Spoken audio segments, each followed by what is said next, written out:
So guys, Roman Reigns से हारने के बाद अब सोलो सिकोआ का अगला कदम क्या होने वाला है वो हमें इस हफ्ते वाली स्मैकडाउन लाइव में पता लग जाएगा।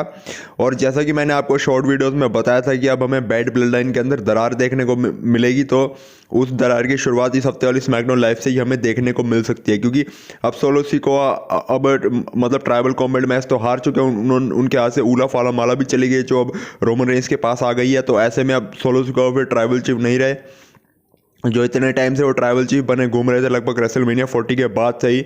तो वो तभी अपने आप को ट्राइबल चीफ कह रहे थे ना, जब जब उनके पास ऊला फाला थी। अब ऊला फाला उनके पास है नहीं, तो इसका साफ साफ मतलब है कि सोलो सिकोआ अब यहाँ पर ट्राइबल चीफ नहीं रहे। और जो जेकब फाटू है, जो सोलो सिकोआ के इन्फोर्सर है, वो तभी सोलो सिकोआ की तारीफ करते थे, क्योंकि मतलब तारीफ और बहुत ज़्यादा इज्जत इसीलिए ही करते थे क्योंकि सोलो सिकोआ यहाँ पर ट्राइबल चीफ थे। लेकिन अब सोलो सिकोआ ट्राइबल चीफ नहीं रहे, तो इस हफ्ते वाले स्मैकडाउन लाइव में जब सोलो सिकोआ आएंगे तब वो यहाँ पर अपनी हार से काफ़ी ज़्यादा गुस्सा हो सकते हैं और वो अपनी हार का कारण यहाँ पर जेकब फाटू को ठहरा सकते हैं। और फिर सोलो सिकोआ और जेकब फाटू के बीच हमें काफ़ी ज़्यादा बहस देखने को मिल सकती है।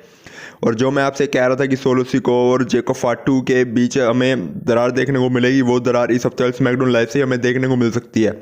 अब आप लोग सोच रहे होंगे कि डब्ल्यूडब्ल्यूई ऐसा क्यों करेगी कि वो बैड ब्लड लाइन में अब दरार डाल देगी। तो डब्ल्यूडब्ल्यूई ऐसा इसलिए कर सकती है क्योंकि Roman Reigns versus solo Sikoa की फ्यूड अब खत्म हो गई है। लेकिन अगर सोलो सिकोआ यहाँ पर एक चीज़ करते हैं कि वो रोमन रेंज से रीमैच मांगते हैं, तो यहाँ पर इनकी फ्यूड आगे भी चल सकती है। लेकिन अगर सोलो सिकोआ और रोमन रेंज की फ्यूड अब खत्म हो चुकी है, तो फिर आगे बैड ब्लड लाइन की स्टोरी लाइन में कोई इंटरेस्टिंग चीज़ रखने के लिए डब्ल्यूडब्ल्यूई फिर जेकब फाटू और सोलो सिकोआ के बीच दरार डाल सकते हैं। क्योंकि अब जब रोमन रेंज और सोलो सिकोआ की फ्यूड खत्म होगी, तो मेरे को ऐसा लगता है कि बैड ब्लड लाइन को अब कोई देखना पसंद नहीं करेगा। तो इसलिए डब्ल्यूडब्ल्यूई बैड ब्लड लाइन को इंटरेस्टिंग बनाने के लिए यहाँ पर जेकब फाटू और सोलो सिकोआ के बीच दरार डाल सकती है। और दरार डालने के बाद फिर आगे चल के ऐसा भी हो सकता है कि जेकब फाटू सोलो सिकोआ को बैड ब्लड लाइन में से बाहर कर दे।